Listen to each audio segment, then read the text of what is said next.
Good afternoon, everyone. Welcome to the second week of Journalism Under Fire.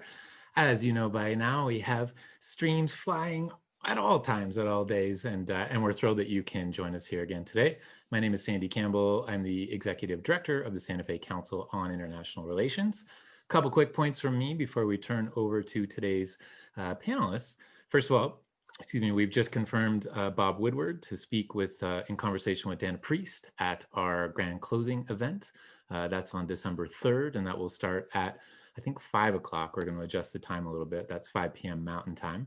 And following him will be Peter Baker of the New York Times and Susan Glasser of the New Yorker. It's going to be a great talk. As you know, this week too, we've been taking a nice tour of the world and discovering what journalists and journalism have to say in context around the world. Of course, we've been to the Philippines, we've been to Russia, we've been to Ukraine. We've got a trip to Hungary scheduled tomorrow. We have a trip to China scheduled for Friday as well. We have lots of things coming up, and we're really excited that you can share that journey with us. And of course, in the meanwhile, we're also going to look at some other big issues going on today.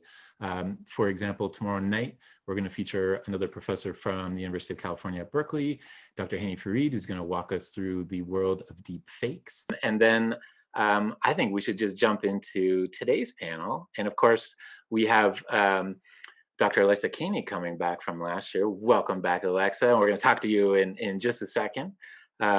And let me just go around the table and I'll introduce all the folks who are also joining us today. So first we have Haley Willis, who's a visual investigations reporter with the New York Times. Welcome, Haley. And she's covered issues from the protests in Hong Kong to airstrikes in Libya to police violence in the United States, and on we go. Then we have Sarah Cahlan, a visual investigations reporter with the Washington Post. And she's currently producing investigative mini docs based primarily on open source visuals, which is a concept that we'll be talking about today as well for the Washington Post. Then we have Gisela Pérez de Acha, who's a trained human rights lawyer and teaches cybersecurity at the Graduate School of Journalism at UC Berkeley. And then we have Andrea Lampros, who co-founded the Human Rights Center Investigations Lab, the first university-based open source investigations effort of its kind. Welcome to all of you. And Alexa, a special welcome to you. Welcome back to Journalism Under Fire. We're thrilled to have you here.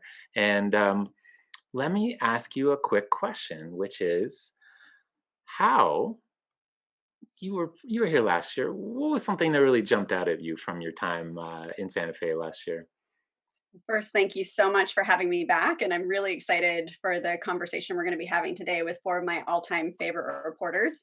In terms of last year, I think one of the things that really jumped out to me, in addition to having the chance to just meet some of the people that I admire most in this space, was the incredible diversity of the people who came together in Santa Fe to have these conversations. And I mean diversity across so many different metrics. One of them, of course, being the extraordinary students who showed up from all over the world and were really representing a next generation of fact finders and journalists. I think the questions that they had and the issues with which they're engaging are truly inspiring. I couldn't agree more. The student aspect is so fascinating. And of course, having journalists from all over the world join us is fascinating too. And I know many of you out there are in fact journalists from around the world joining us today. So welcome.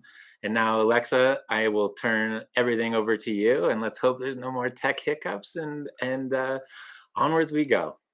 Great.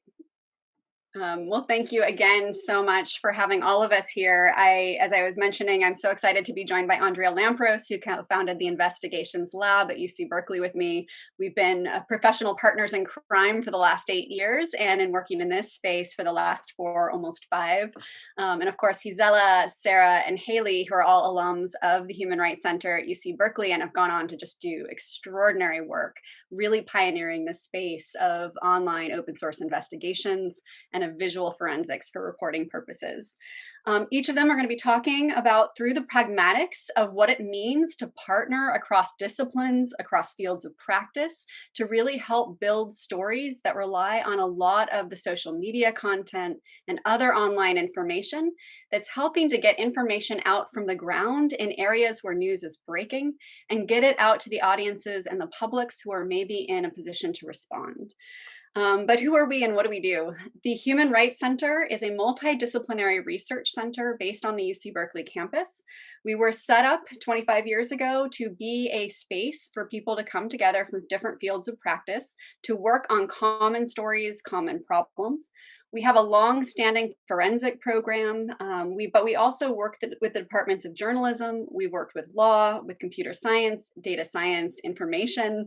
And one of the things that we've really been finding is that when we mine the best from each of those fields of practice, we're able to create these stories and communicate them in ways that are hopefully new and fresh and pioneering, and also really close to the lived experiences of the people who are going through these historic moments.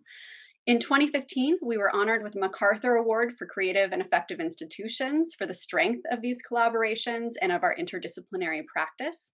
And then in 2016, Andrea and I founded the Investigations Lab to explore how the proliferation of smartphones and how the rise of social media was really changing reporting and our ability to find facts related to the questions that we were asking. We were also trying to explore how to really harness the extraordinary talents of students, staff, and faculty on the Berkeley campus to push the boundaries of what we were already doing and what was possible, but also to work with the many professionals who are beginning to pioneer this new space of visual forensics. We started with support from Amnesty International's crisis response team. Sam Dubberly, who used to run the Eurovision News Exchange, was a thought partner from the outset and really helped us with some of the initial training and insights of how to do this work. But from the outset, we were also really interested in making new paths in two other areas of practice. So figuring out how to strengthen the evidentiary foundations of war crimes cases, so working with a lot of legal investigators from all over the world who are interested in human rights. And for purposes of this conversation, how to help build these skills among investigative reporters and other journalists. Sam, a colleague Dara, and I recently came out with the book Digital Witness, which is a compilation of chapters from 18 amazing reporters and human rights investigators who are really at the cutting edge of this field of practice. And on December 1st, we'll be launching an international protocol that's designed to set minimum standards for doing some of this online and digital fact finding. What is common among all these areas of practice, though, is that we're all dependent on finding facts in online spaces and verifying those facts so we know how reliable they are and how much they get us closer to the truth of what's taking place around the globe. So I'll just quickly mention what it is we do and then turn it over to our four other panelists. Really quickly, when we're talking about online open source investigations, we're talking about finding information in online spaces that any member of the public can access. So we're talking about social media, Twitter, Facebook, etc. And we might find that through structured searching because we know we're working on a particular story and we're trying to figure out what information might be relevant to that story online, or through monitoring online spaces to see if there's information coming up about breaking news in real time. And then verifying that content. Can we tell how reliable that information is? And then sharing that information with our partners.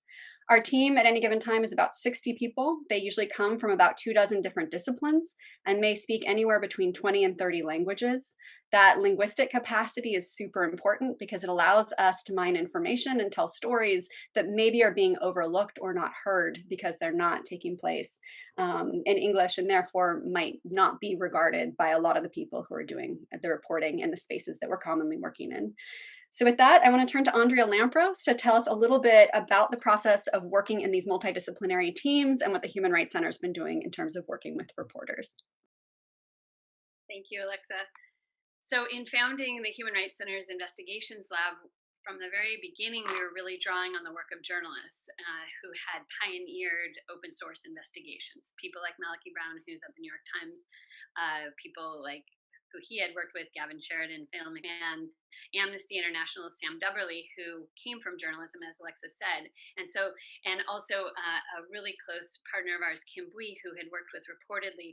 And these were the first responders really to this explosion of digital online open source information that was out there in the world. And they had really pioneered these techniques of how do you find information online and maybe even break news by doing so, by monitoring social media, and then how do you verify that content so that misinformation isn't spread, and how is that find its way into journalism, and then how do you present that visually? And so these journalists were really our very first trainers and mentors in the lab and in our investigations lab. Even though we were originally starting to do work related to more to law, more to advocacy, we started to pivot. And as this explosion of information has hit the world of online content, newsrooms have also contracted in a lot of places. And so there's more and more information, and searching for information online takes time, and presenting that information in visual stories also takes time and skill. And so we thought, how can we help in the investigations lab? How can we turn our attention to journalism? So one of the first times we did so was in 2018, and this was under the direction of our lab director at the time, Phelan McMahon, and we worked with an investigative journalist, Steve Stecklow, at Reuters. And Steve came to us and said, and we had already been working a lot on Myanmar and had been documenting for many, many months hate speech against the Rohingya and other ethnic minorities in Myanmar. And we had been scouring Facebook mainly for those incidents and doing other work in that area. Steve came to us and said, can we partner on this? Can you help me find incidents of hate speech that have been left up on the platform against the terms and conditions of Facebook? And our students set out to do that. We did that because we had some language skills, but we also had content expertise. And quite frankly, we did it because we had time. There were, I think we had about 12 students working on this, and they were able to document 1,000 pieces of content. And that fed into Steve's piece that was part of a package that won the Pulitzer Prize. So that was our very first effort in working with journalists and giving capacity. And over time, we've also been working with the Washington Post. We worked with the New York Times. And what do we do? So I'll just give that in broad sweeps, and then the journalists on the panel are going to go into more detail about these collaborations. But at the heart of it is really giving capacity to journalists because there is so much information out there, and we have students with time and expertise to contribute that. But it is also sometimes in using specific skills. Our lab director now, Stephanie Croft, has expertise in supply chains, and so she was able to contribute that to a piece that you'll hear about related to the Uyghurs. And so sometimes it's really a matter of finding a lot of lead material sources so that journalists can go deeper. We've worked with the Washington Post on stories about blinding and on the federal agents picking up protesters. In both of those cases, the Post really needed more information, and so we were able to put a lot of students on that to find as much information as was possible to find out there on the internet to provide kind of that base level reporting. And then finally, our students are also doing real-time live monitoring, and you'll hear about that now too. And that is something that is really hard for journalists to do because there's too few of them to do that all day, every day. And we did that from the minute the polls opened throughout the day on election day and throughout the week. So basically, the bottom line is what we're doing is we're trying to make an impact by really providing this kind of collaboration to journalists in order to help them with storytelling and fact finding. And it's an exciting new chapter in our work, but also I think for journalism. Great, thank you. And next we're going to turn to Haley Willis. But before she talks a little bit about a recent collaboration we worked on with her team, we're going to show you a quick clip from one of the pieces that we've worked on together.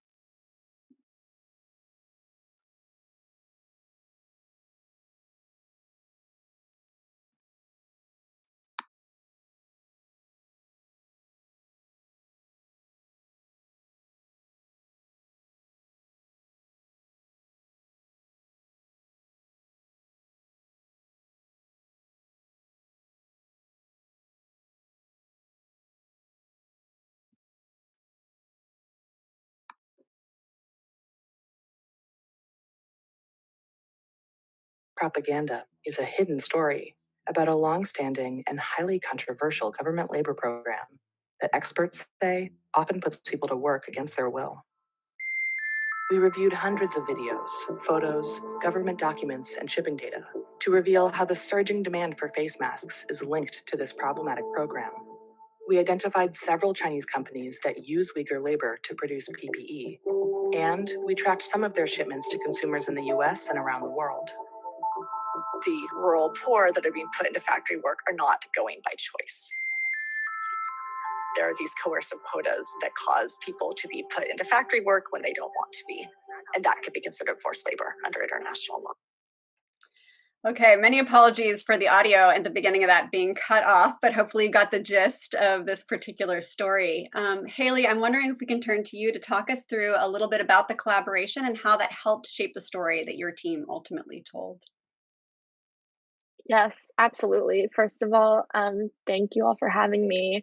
It's very exciting to be on this panel of, firstly, all women, and secondly, people whose work I either learned from or very much admire. I think this is a really, really important topic in continuing to grow in journalism. And just one thing, before getting into the meat of it, that I think is really important to point out is, of course, if you're doing these types of open source investigations for the purpose of human rights advocacy, if you're Amnesty International, or if you're doing it in a legal case, or if you're doing it as a journalist, the motivations will be different, whether or not you're using those findings to advocate for a certain result, or whether or not in the case of a journalist, you're maintaining that objectivity, but you're still spotlighting these things for the purpose of awareness and making that known to people. There are ways to keep, I think, those MOs very separate and maintain them and have really, really fruitful and important collaborations. And I think newsrooms more and more are starting to realize that. My being at the New York Times is part of that. I come from a background of human rights and social sciences. I never worked in journalism prior to this. So I think this is a really, really important conversation. Just to talk a little bit about how this piece came about, this story, it came through the Human Rights Center, a conversation we had with Andrea and Stephanie and a couple researchers and students at the Human Rights Center, and a group called the Uyghur Human Rights Project, who do very focused work on discrimination, labor programs, re-education camps against Uyghurs and other ethnic minorities in the Xinjiang region of China. So what the Human Rights Center and the Uyghur Human Rights Project came to us at the Times with was a pretty vast amount of research that they had done that showed labor transfers were continuing during the pandemic. So at a time when the rest of the country was in lockdown, people were being told, not even to leave their homes in some places. These people were continuing to be put into this program that moves them across the region, or in some cases even across the country. That's obviously already a major concern and a red flag that that's happening. The really valuable things that come out of collaboration between human rights groups that are constantly monitoring these issues and notice things like that, and journalists, is that you can then take that and talk about framing. So of course, part of the role of a journalist is to say, this is a major issue. Now, how do I tell people sitting in Santa Fe or sitting in Moscow that this story is important to them and that they should care? So, the first question we asked Andrea and the folks at the Human Rights Center was, okay, so they're continuing to do labor transfers. They had said, we think they might also be, working to manufacture this PPE that everyone is needing during this pandemic. So where is that going?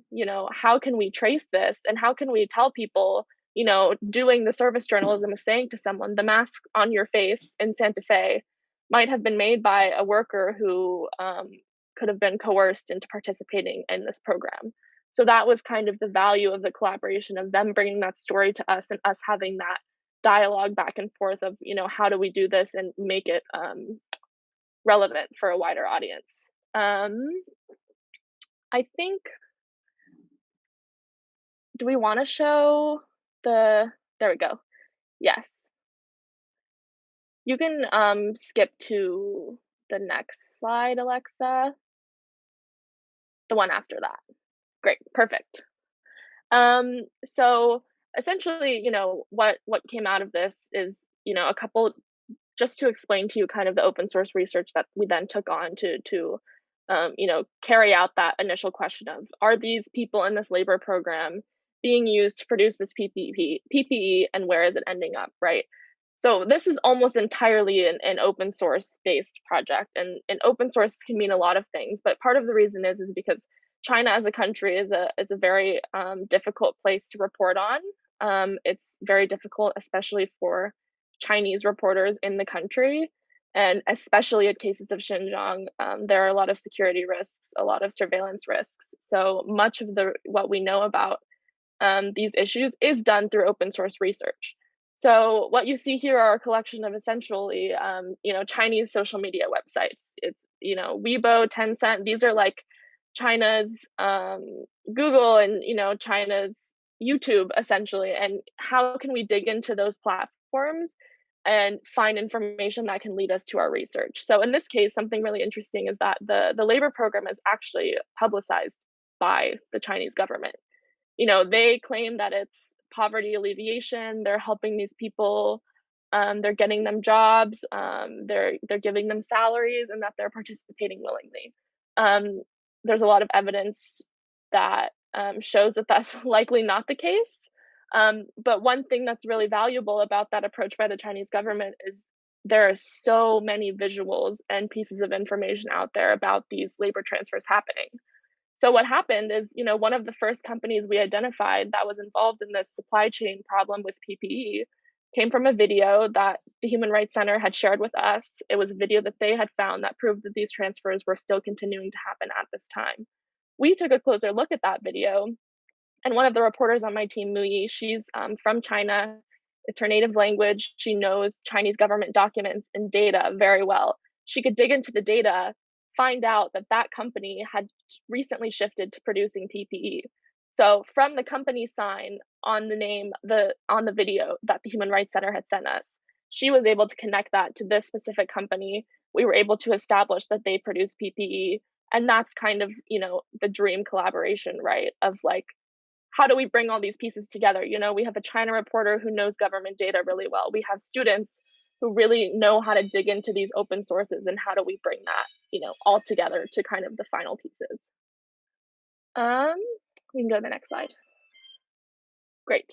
And obviously, again, like I said, for us wanting to frame this and make clear to people, why you should care about this issue that you maybe have never heard of in your life. A really big part of it is, these supply chains are pervasive. There's reporting by groups like ASPI, the Australian Strategic Policy Institute, that companies like Nike, Uniqlo, Muji, all of these companies are participating in these problematic labor chains, right? And that is a big red flag for consumers all around the world, regardless of whether or not you even know where the Xinjiang region of China is. So for us, after we had used kind of our expertise to scrape government data to understand which companies were involved in this, to scrape Chinese social media to collect visuals that showed, for example, Uyghur workers at the exact factory that we had identified, or a specific building in a factory that's segregated only for workers from Xinjiang. All of these kind of red flags that put together tell a very complicated story of how these people ended up doing this work. The final piece of that is then where is what they're manufacturing ending up. And again, this was kind of a dream collaboration for us in that Alexa or Andrea already mentioned that Stephanie, who is one of the leaders of the Human Rights Investigations Lab, has a lot of experience in investigating supply chains, investigating financial crimes from the work that she did at Greenpeace, looking into fishing and things like that.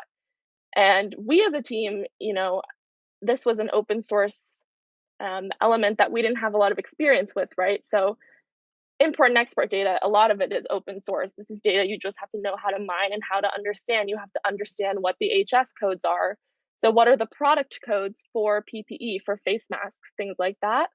And Stephanie was able to kind of shoot back and forth with us ideas. We were sending each other documents daily of like, oh, Stephanie, I found this company in Brazil that I think is, using the face mask from Medwell Medical Products, the company in China. What do you think?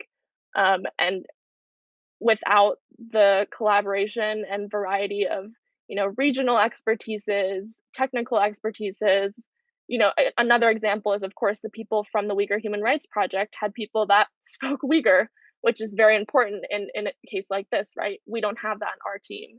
So I think this piece is almost the best example of a successful collaboration that can really bring together an extremely important story about this issue that's continuing to happen even now. Great. Thank you, Haley. And we're going to turn next to Sarah to talk a little bit about a collaboration with the Washington Post. But before I ask her a question, I'm going to show you a quick clip from that as well. In collaboration with the UC Berkeley Human Rights Center Lab, the Post confirmed these accounts of what happened through verified visual evidence. Videos and photos taken that day matched satellite imagery from Google Earth, placing Salah Labsir's reception here. The beating occurred a few blocks away. Satellite imagery shows a two-way intersection with matching landmarks to the video of the beating. 3 dirt lots, 1 corner with buildings, and another building down the street. There are many features that suggest the men beating al-Batal were police officers in plain clothes, the police vehicles, the police helmets, and the man placing a woman in the police car.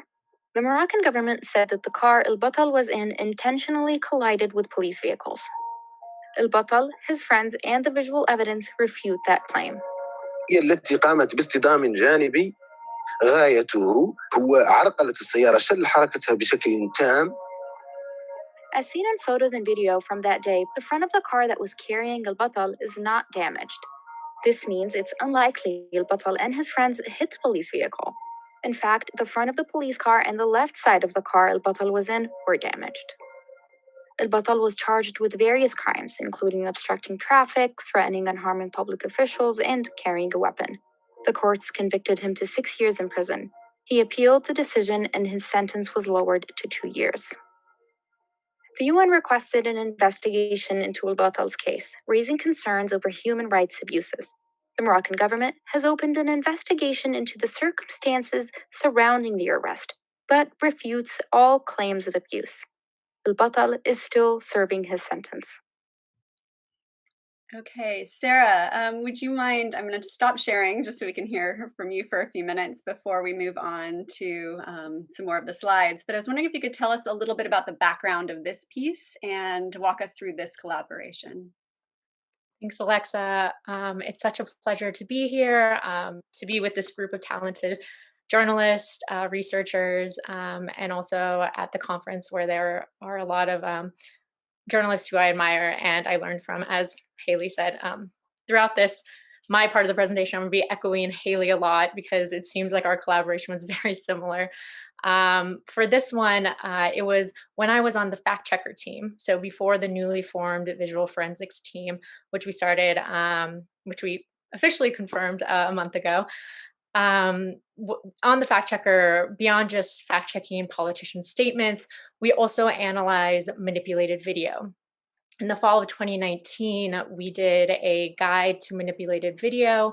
We were hoping that it would be a place for viewers to be able to have the tools necessary to point out manipulated content, and also for journalists, academics, researchers to be able to have a shared vocabulary around manipulated video.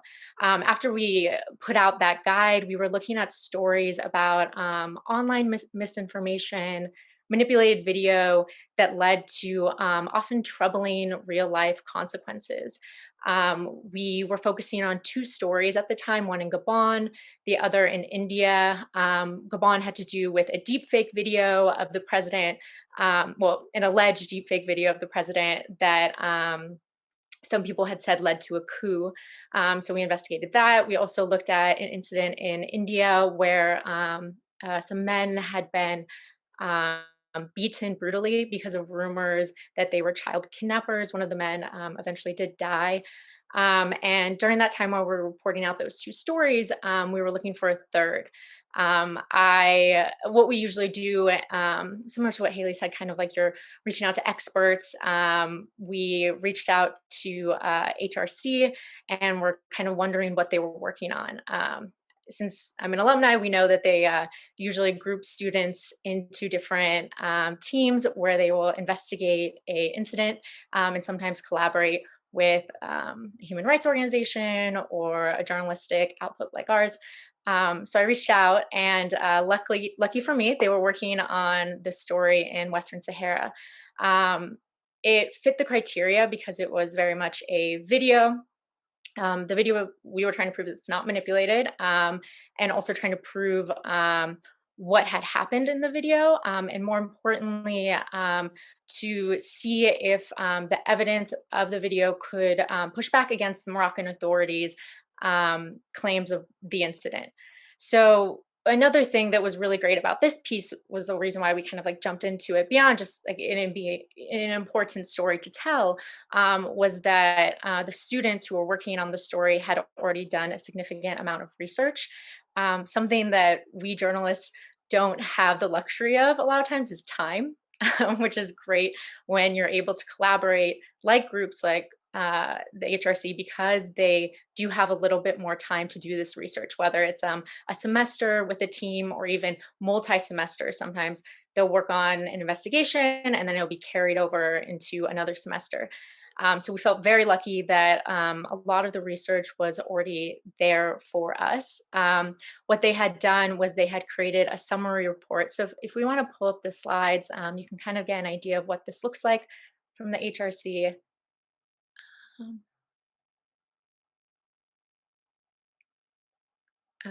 You can pass that one. That's the Indian Gabon if you want to go check out the other stories. Great. So these were the summary, some screenshots of the summary draft reports that we received from the HRC, where they were basically showing their work. They're showing how they were able to verify that this video occurred in the place where our eyewitnesses were telling us, verifying that it was accurate, also verifying who was at the scene, officials, what kind of officials were there. So that was really helpful that we kind of started with this already wealth of information. For us, it was really about finding the evidence to either support or refute the claims of the Moroccan government. So within that, we had to do some verification of our own. We had to do some further discovery to find some videos that kind of like filled out the entire story. We found some videos before and after the incident with the police. And then we were also looking at documents, court records, and I think if you want to go to the next slide. Great. So we had a wealth of document, but the problem was that a lot of it was in Arabic. So we are a tiny team, but we were able to collaborate with people in the newsroom. My manager and editor does speak Arabic, so she was able to look over a lot of these documents for us.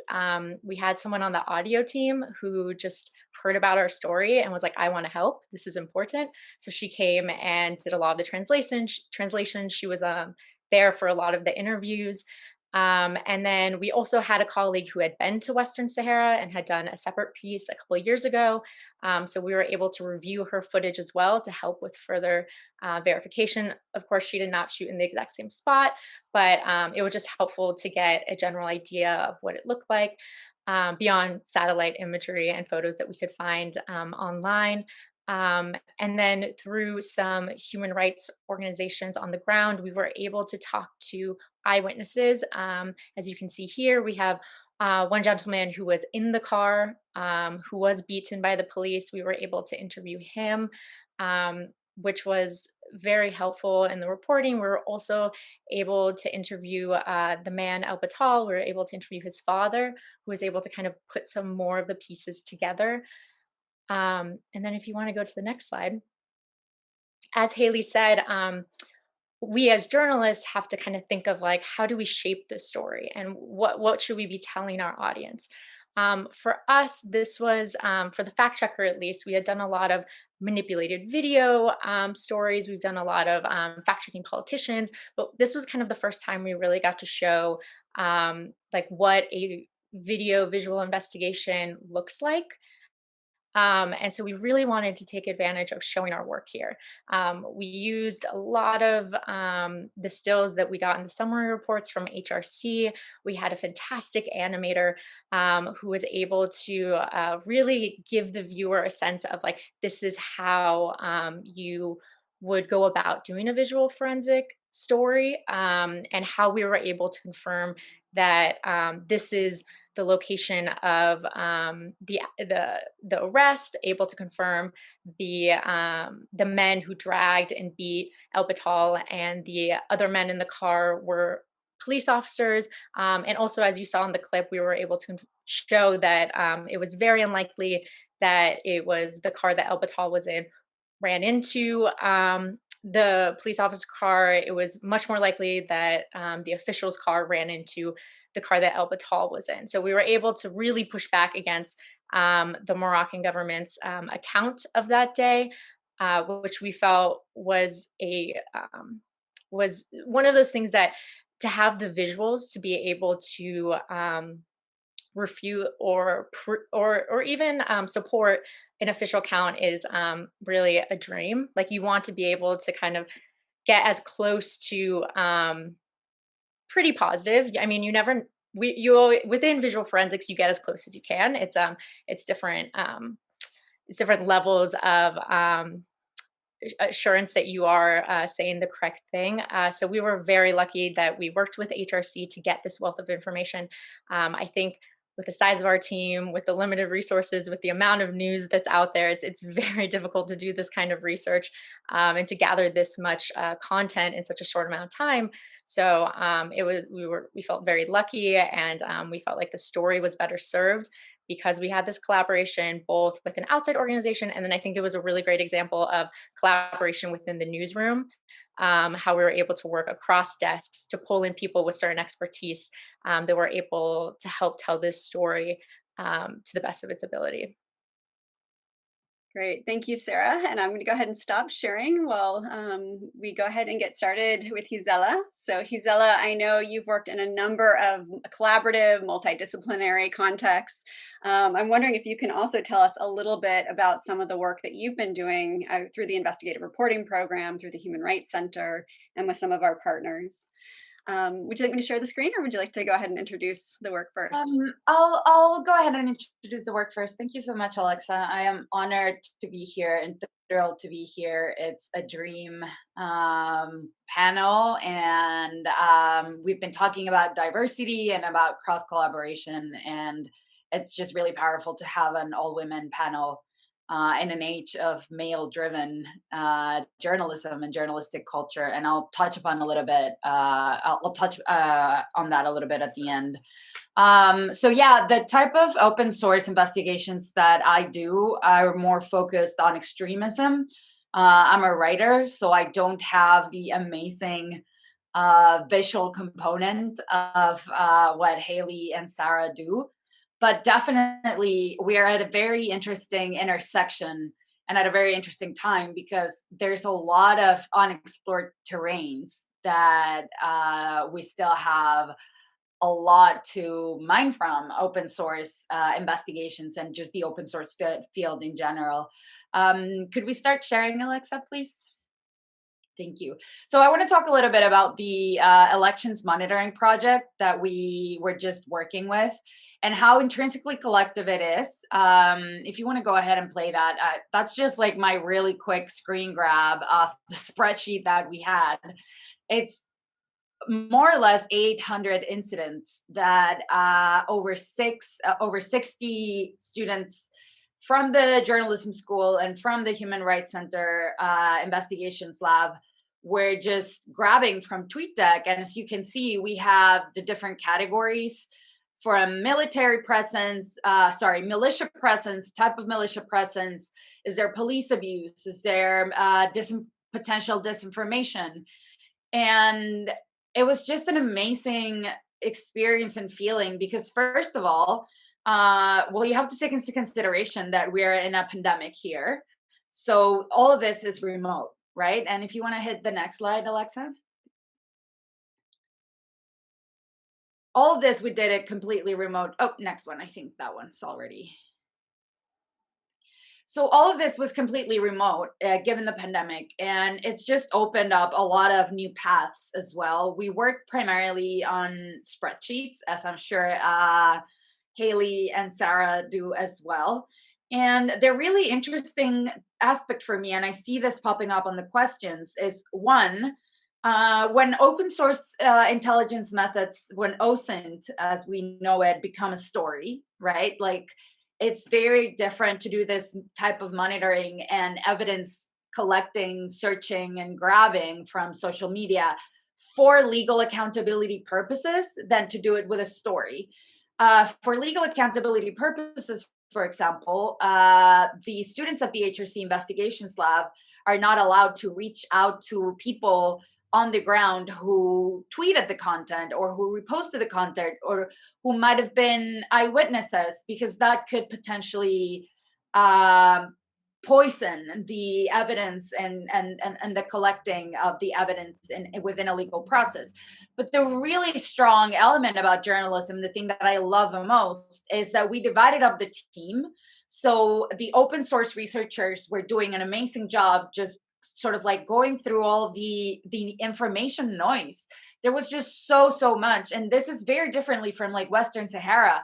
In the US, there's just an overabundance of data and an overabundance of information. So just sifting through that was very powerful and interesting exercise. But then on the other hand, you have to have journalists on the team that say, hey, this is a story. This is not a story. This looks like a reputable source, right? It's not a bot, or it's not a person who was tweeting about Turkey yesterday and today is tweeting about the US election. Throw in your favorite country, Russia, Iran, whatever you want to name it in the 2020 dystopia. So it's also very interesting to be able as a journalist to gather open source materials from Twitter, Facebook, Snapchat, TikTok, and be able to reach out to sources and start a conversation and start sourcing as you are monitoring. So what I showed you in that spreadsheet is the monitoring effort itself. And then also, if we think about it this way, then open source monitoring and structured searches, as Alexa was saying, are actually reporting methods. And this has never been more relevant than in the pandemic from my point of view. Next slide, please. And I'll just close it off here. I think this is like just a really quick snapshot of how my tweet deck looked like. It's a very simple tool, but if you go to the next slide, please. It was very important for us during our collaboration with Cal Matters, a local, I'm based in California, work with the Human Rights Center and the Investigative Reporting Program. And I mean, just imagine trying to cover California locally during the election noise. And truly, we were able to, in this partnership, put out like 20 different stories, and they all started out from TweetDeck. And this is something that I want to highlight, because when we become a network like this, and I put the image of the Cyborg Manifesto by Donna Haraway because it's something going back to my cybersecurity roots, we are all data, and that has never been more clear, again, than in the pandemic. So the question for me going forward is, how do we start incorporating all these open source intelligence methods and methodologies that the Human Rights Center Investigations Lab have pioneered into our own reporting processes to become a more horizontal and collaborative network of within editorial processes and our reporting as well, because it really also allows you to have extra eyes on the ground. And isn't that really what journalism is all about in the end? Like, you are able to see just a big data output of people who are just saying how they feel or are doing their claims and posting their claims. And just the last slide that I wanted to very quickly touch upon. We talk a lot about in my classroom about the idea of unbreaking news and how male-driven and white-centric the journalism culture is now. We had the Tom Cotton editorial issue at the New York Times. We had Black Lives Matter 2.0 and all the movement and the journalism movement that has come from it.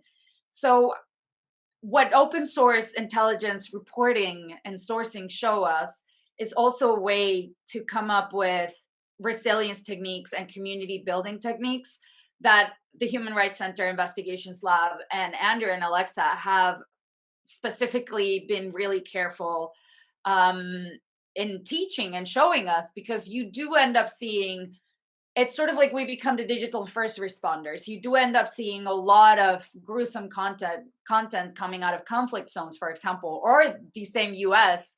We never thought we were going to be using the skills in the US. So how to come together in this time of crisis and become a widespread network to leverage and to bear witness to and elevate those stories that need to be told. Great. Thank you, Gisela. I'm going to go ahead and stop sharing. We have a number of really amazing questions that have been coming in through the chat, but I do want to ask one last question of each of you, and it gets at what Gisela just brought up, which is sort of this cultural shift that I think is taking place when dealing with a lot of the online social media content and the strength of the network that's been established across disciplines and areas of practice. A couple of you have come into journalism from very non-traditional paths, and you're bringing a wealth of expertise from outside journalism into your daily practice. Can you talk a little bit about some of those cultural differences and the challenges of working across areas of practice? And if you want to, any insights that you have around how to overcome some of those challenges for the future, and maybe keep it to 1 minute or less for each of you. And maybe Gisela, do you want to just dive back in and we'll work our way backwards? Sure. Yeah, and I'm really glad that you asked that. I feel like after I've been working on this very high-profile investigation and extremism that I can't disclose very much now, but it's after doing the election monitoring project with the Human Rights Center Investigations Lab, we had an open Zoom room all the time. And we were just sort of like coming in and out, and we ended up forming a beautiful community where we could channel all our election anxiety. And then I had to go back to my like extremist investigation and just it's like me, myself, and I writing for hours. So that shift has been definitely hard, and I always wonder how we can bring more of the open source community resilience techniques into journalism and the language skills as well. Like we were able to spot potential stories in Spanish and Farsi way before the quote quote mainstream media picked it up, because all the language skills and the diversity that we had. So that part I still struggle in how to bring it into newsrooms. Yeah. Great, thank you. Sarah, do you want to respond to any of that? Yeah, I would say that having the diverse opinions and diverse backgrounds only makes stories better. I originally was going to be an archaeologist. So my background is in deep scientific research, which is so crucial to any type of investigation. My next background is documentary film, which my team, we make visual stories. So I edit, I shoot, I film. So having that expertise where there's other people on the team who have other experiences that really bring something new. Like even our animator, we have an animator who was able to do fantastic work for a story we did about the clearing outside of the White House. He was able to show the different point of view of each of the footage that we had found, and just be able to animate that. So, and we also have a colleague who was an architect in a former life. So she's really fantastic at like visual forensic architecture, just really great spatial awareness when it comes to looking at buildings, satellite imagery, any of that sort. So I think that the more diverse perspectives, the more diverse backgrounds only help the story. It's just, especially if you're able to have a big team or you're able to collaborate across teams. I think when your team is smaller, you kind of need people who are jack of all trades.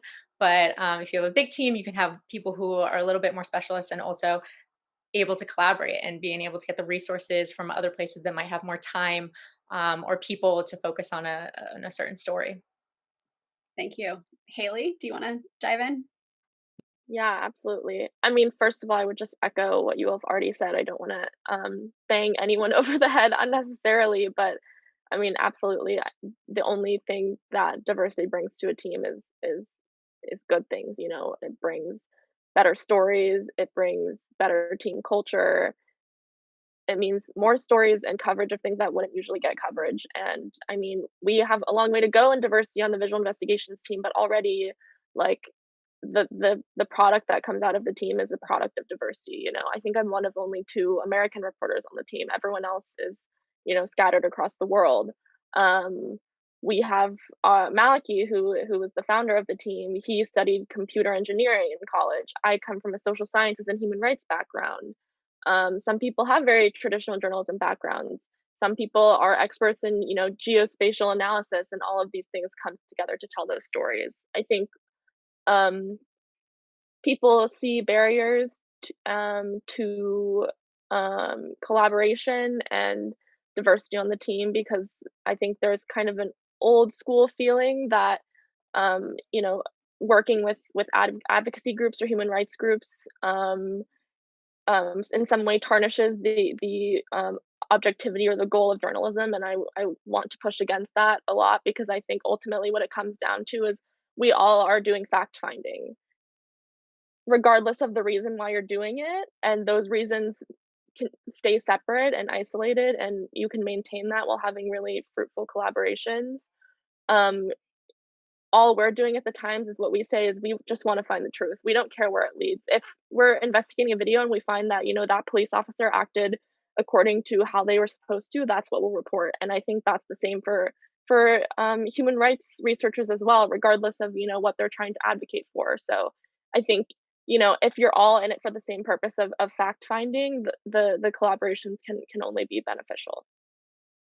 Thank you. And Andrea, do you want to say anything to this? I would only add that basically just right off what you said just now, Haley, is that you know, from our perspective of the multidisciplinary kind of research-based work that we're doing, we do a lot of different investigations.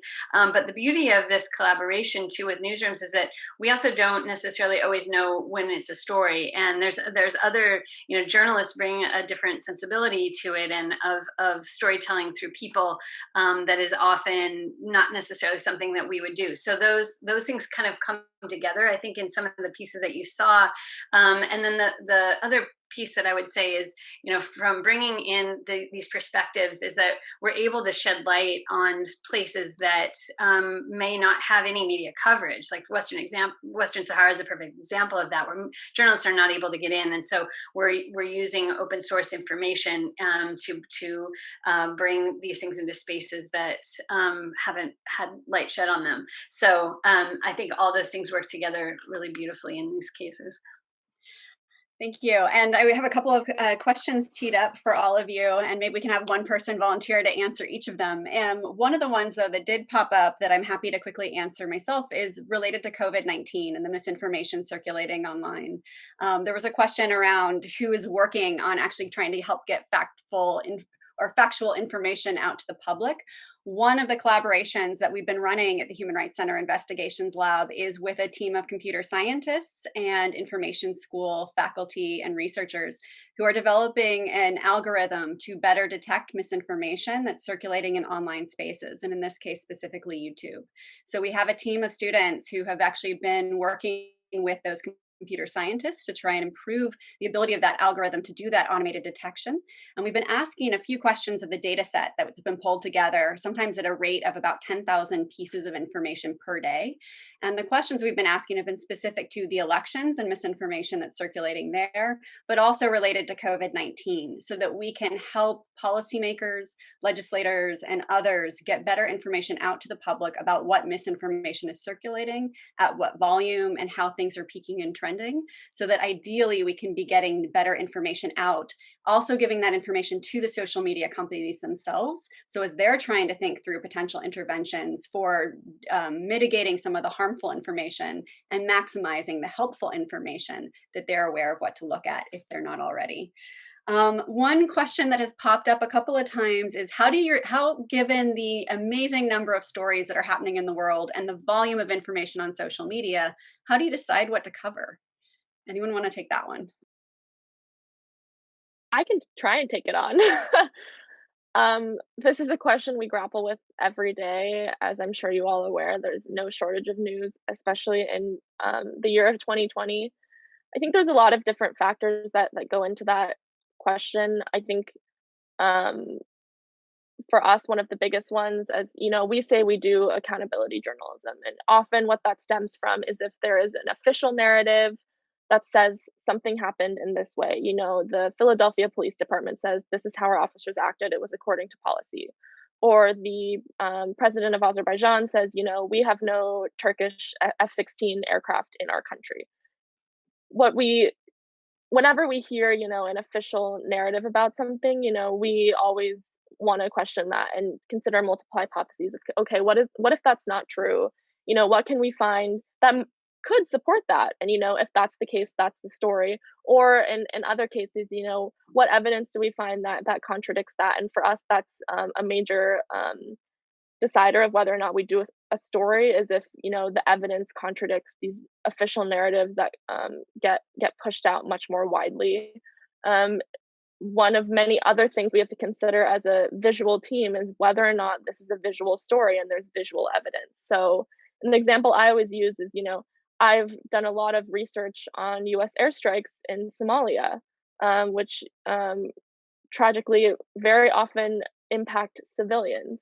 Unfortunately, that's a very difficult topic to investigate in general, but especially to investigate with open sources. The reason being that where most of these airstrikes happen in al-Shabaab territory, so in the territory of this extremist group, nobody is allowed to have cell phones except for people that are part of al-Shabaab. That influences what content comes out and whether any content comes out at all.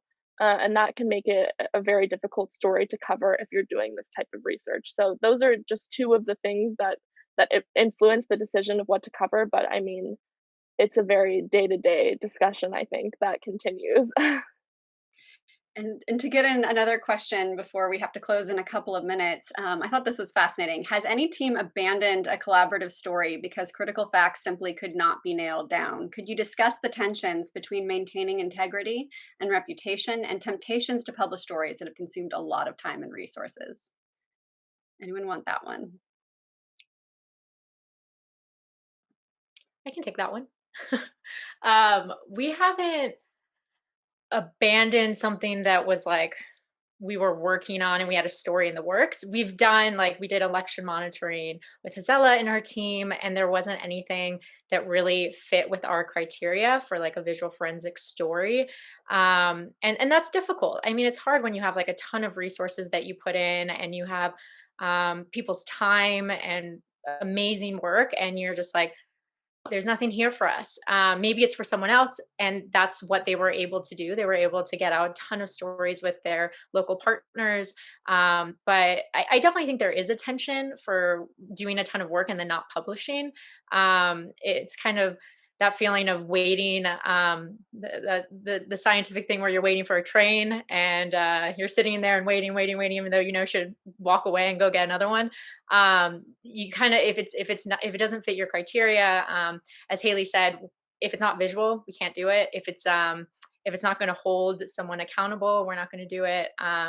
So it's a bummer, but it's you have to make sure that what you're putting out there fits with your journalistic standards and your goals for the team and the type of style of stories that you're telling. Sometimes we haven't had collaborative experiences, but within the newsroom, we've had times where we're working on stories for weeks and it just doesn't pan out. And what will happen is we usually don't abandon it. We'll just kind of pivot and try to tell the story differently. But that definitely, that's a great question. There is a lot of tension, and when you put in a lot of resources, you want to get a story out. Thank you. And I know Sandy said we might be able to take a couple of extra minutes. So really quickly then, maybe for Gisela and Andrea, I have two final questions. Can one of you quickly explain what steps you take to prove or disprove a statement or a piece of content that you found? How do you think through the reliability of the information and the sources? That's a really good question. I can take it. I was tweeting during the election time that it's like journalism 101, and it's what we teach in the classroom from day one. Like, information is not verified unless A, you saw, heard it, or perceived it with your senses directly, or B, talk to at least two people who saw, heard it, or perceived it with any of their senses directly. And we always joke about that because then it becomes like, especially in the Twitter sphere, like, oh, someone said that, that someone else said that someone else said.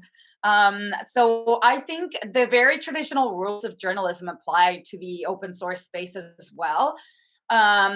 Putting the lawyer hat on, and I know that Alexa could talk forever about this, so maybe we'll have to just arrange a different panel. But the evidence standard in legal practices is different.